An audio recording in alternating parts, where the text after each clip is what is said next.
Okay, hello everyone. Today we are still in Washington, flying the Tomahawk. So we are in Eatonville, 2W3 Swanson. It's another Orbx airport. I can't get enough of these airports. So we're doing some sightseeing, going to take off from Swanson, and the plan is to head to South Lewis County, Ed Carlson Memorial Airport, Kilo Tango Delta Oscar, and see Mount St. Helens along the way. So flying entirely VFR. The Tomahawk, as you've heard me say in previous videos, really doesn't have very much for nav equipment, just one nav radio and an OBS. And I noticed a quirk of it. I don't know if it's by design, but the nav radio only goes from frequencies 118 to 136, and almost all of the VORs that are in the Seattle area around me here are around 113, 114. At first I thought it was an X-plane quirk, but if you go into the default Cessna, you can dial in 113. On the Tomahawk, you can't dial in anything below 116. So for all I know, that radio only goes to 116 megahertz, but it means that I can't even use the VORs that are around here. So no nav aids today. One of the other things I've been doing with the Tomahawk has been to update the livery. So I've got a custom one. It's a modification of the default red one. It's got orange and blue. My tail number, 359 Golf Charlie. Managed to make it look faded and worn, which is great because I wanted the plane to look a little bit used. Got the Piper logo on the tail there. Little Piper logo up here on the cowl. So pretty happy with it. Looks old school, looks fitting, I think, for the Tomahawk. As we're going to take off from Swanson, head due south, heading 180. Should quickly get Alder Lake into visual. We're going to fly east till we get to the end of the lake. There we will come upon Route 7, which heads south, so we're going to follow Route 7. That'll take us to a huge lake, can't miss it, which is Riff Lake.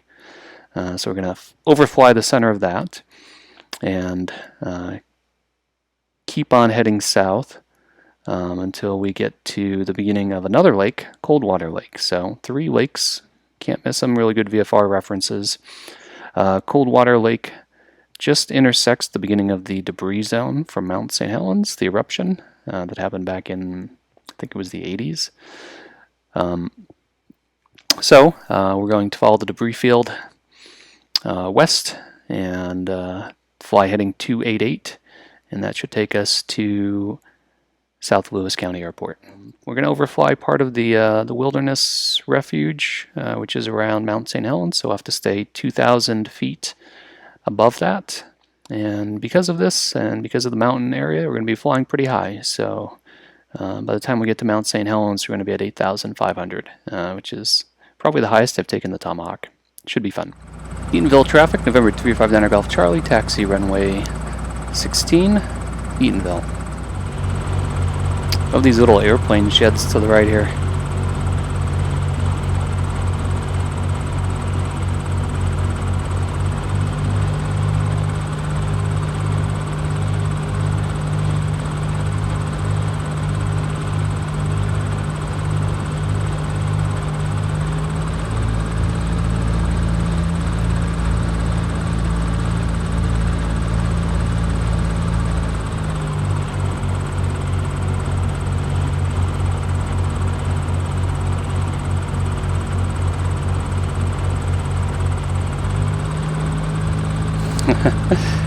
This is a pretty fun airport. I hope I don't hit that with my wing.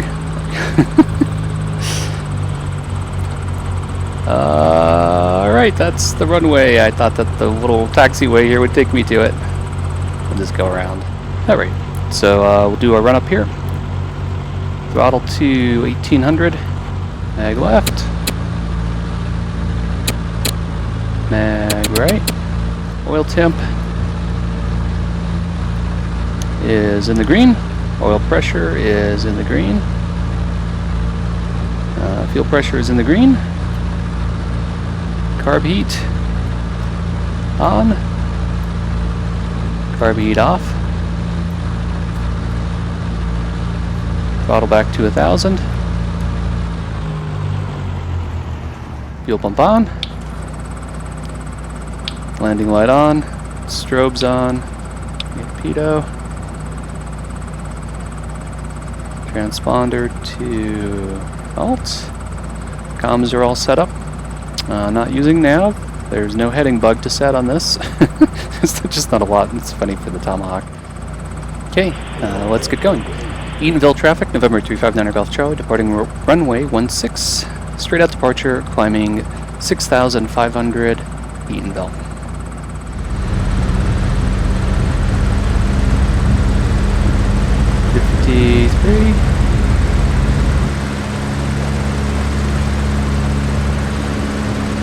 Got some mountains to clear there.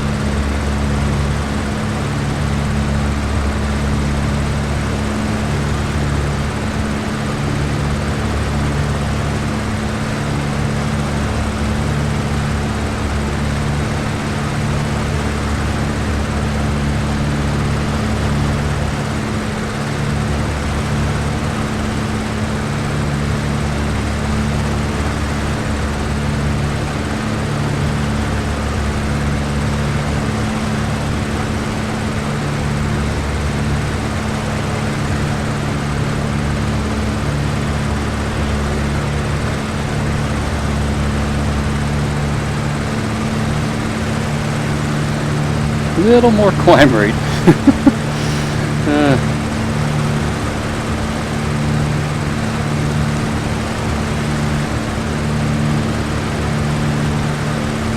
Wow.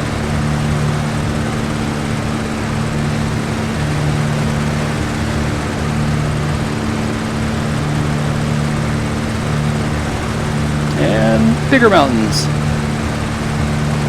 Oh, I didn't plan this very well. Straight out from 16 wasn't the way to go. I'll clear them, but it'd be nice to have a little bit more breathing room than 100 feet.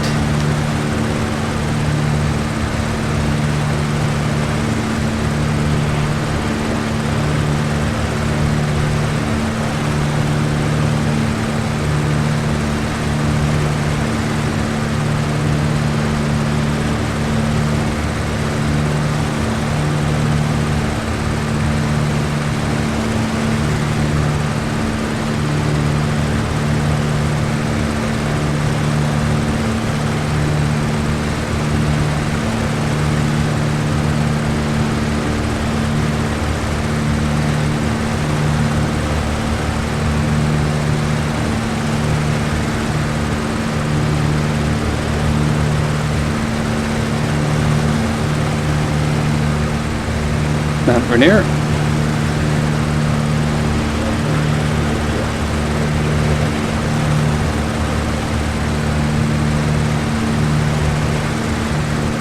Got to turn off my landing light.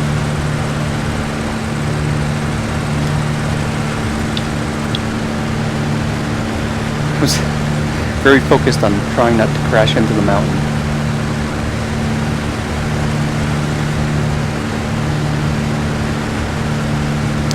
Time to turn.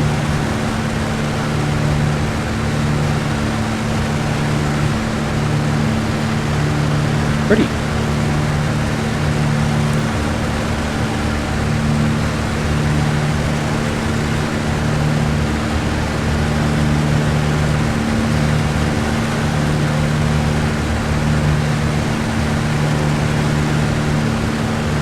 So normally when I play X-Plane, I am on my laptop. I have a 13-inch MacBook Pro, which is a 2016 model, and amazingly runs X-Plane decently. You know, it's not great, but I'm on high or medium settings for most things, and getting frame rates in the 20s to 30s, depending on if I'm flying a payware airplane like this or the default Cessna.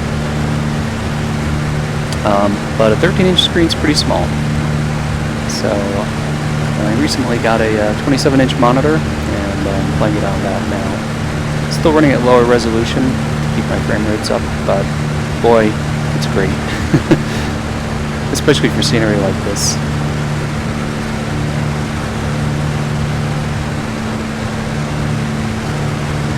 Alright, so just have to follow the lake for a little bit here. Continue climbing. Enjoy the scenery.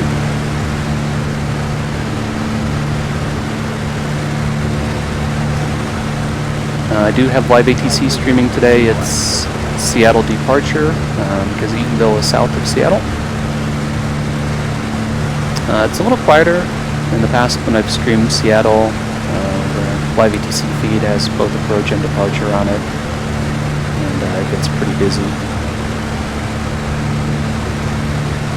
I'm also running with world traffic. Don't know if we'll see any traffic. Kind of flying amongst the mountains here. We'll see. Just have to keep an eye out for it. I still cannot get X-Plane to work right in Windows. So before I tried this, I tried to get it running on Windows again, and it will run, but it periodically just runs out of memory, and I don't know why.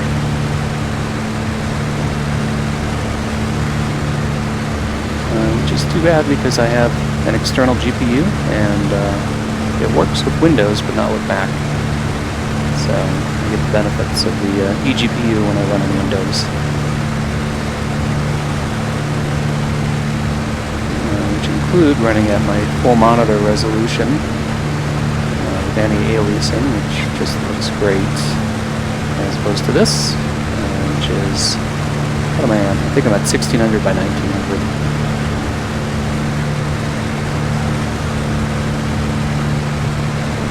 My MacBook does have a Retina screen, so it could run it. I can't remember what Retina is on the Pro. It's like 2560 by 1800, something like that. 1600. I can't remember. 1650, I think. But if I run at that resolution, I get frame rates in the teens. I've been kicking around, ditching my MacBook and getting a Windows gaming laptop. I've been eyeing up the Razer 15 with an RTX 2070. So if you're listening and you have any opinions on that particular laptop, leave something in the comments. I'd like something that's reasonably small and portable, kind of similar in build quality to my MacBook, but with a decent gaming card, and RTX 2070 looks pretty good. They sell them with 2080s, but then they start banging on in their life, so I'm trying not to go too crazy. And you can see Mount St. Helens from here, so this is why this is such a good VFR flight. I wasn't too worried about not having nav aids. It's kind of hard to get lost when you have a bunch of 8,000-foot lone peaks you can use as nav aids, pretty much. So. You got Mount St. Helens, you got Mount Rainier, you got some giant lakes. There's some nice scenery in Southern California. Oh, I got some traffic, what do you know? So traffic off to my right there.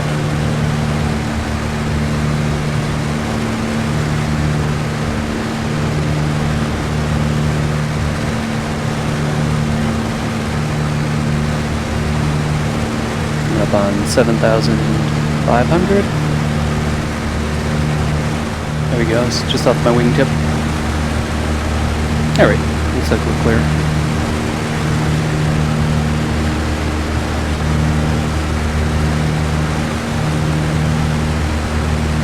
About the same flight level though. Alright, we got Strom just underneath us. Off the right wing. Alright, and straight ahead of us is Rift Lake. So we're going to bisect that, fly right through the center, and pretty much aim for the right hand side of Mount St. Helens ahead. That should take us to the debris field, which will be easy to spot, and the lake, which is Coldwater Lake. Once we get there, then we'll turn to 288 and we'll begin the home stretch.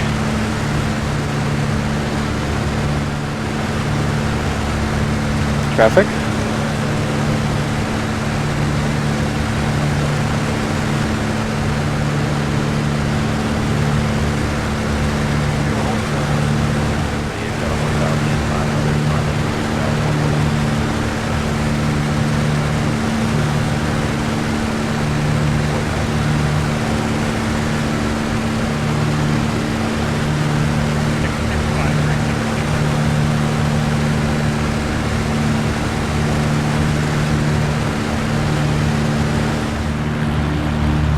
Alright, that's Coldwater Lake, just off to our left, and the debris field off to the right, which is what we're going to follow.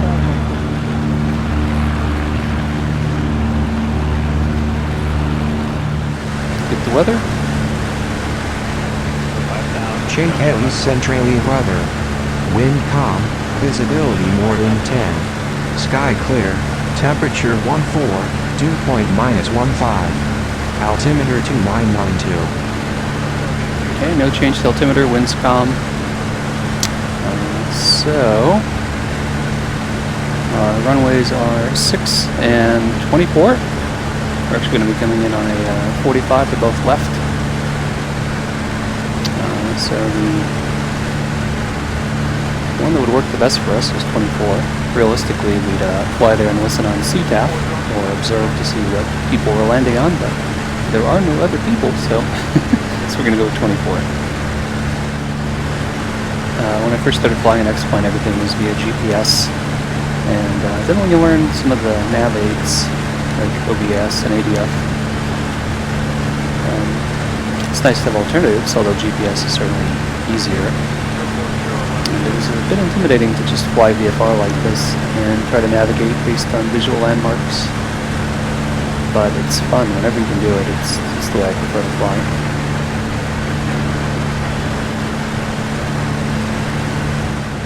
I realized it actually makes more sense to land on runway 6 since we're coming from 288. We'll enter 24 for the left downwind for 6.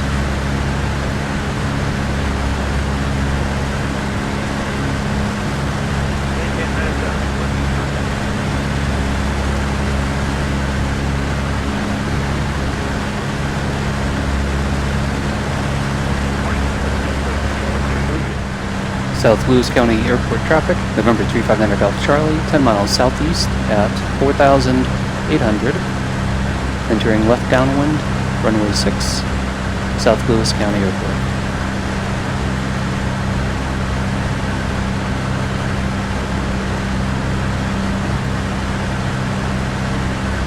Alright, so we've got some traffic in sight landing at the field in sight, and the traffic is actually using the runway that I want to use, which is runway 6.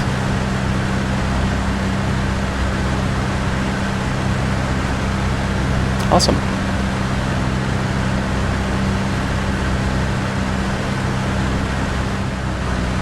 Got traffic on approach. One of the downsides to well traffic is everything comes straight in. It'd be nice if they had it set to fly a pattern.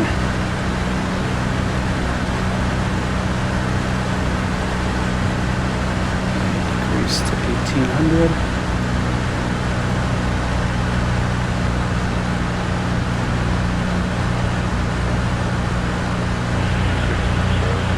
South Lewis County traffic, November 359 Golf Charlie. Left downwind, runway 6, full stop. South Lewis County. Trim cleaned up here. Oh, more traffic. This is the problem with well traffic. You either get nothing, or you get an endless line of airplanes.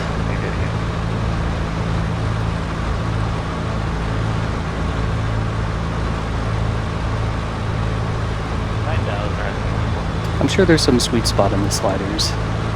Haven't figured it out yet. South Lewis County traffic, November 359 Golf Charlie, left base, runway 6, full stop, South Lewis County.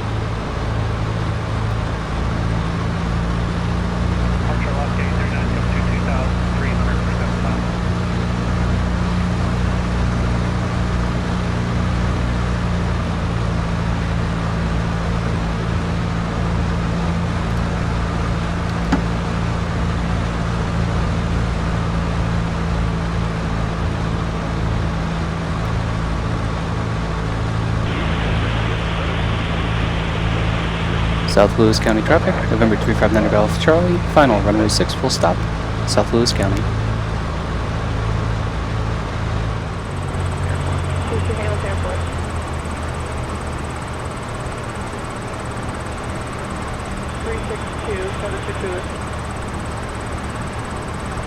Inside Alaska 839.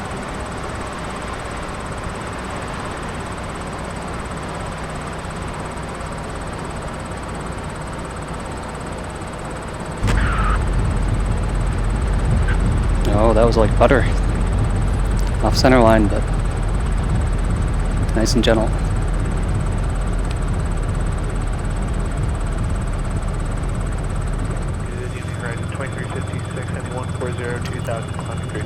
South Lewis County traffic, November 359 Golf Charlie, clear runway 6, Roger. South Lewis County. Departures under 2255, Alright, 2.4. fuel pump off, landing light off, strobes, pitot, and transponder 2, standby.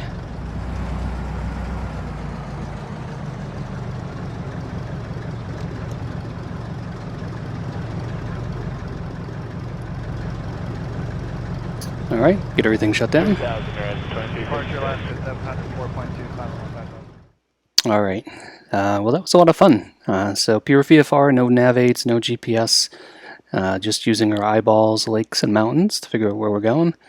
Got some pretty scenic sightseeing along the way, which was a lot of fun, and had a nice smooth landing in the Tomahawk. Still have to work on holding the center line.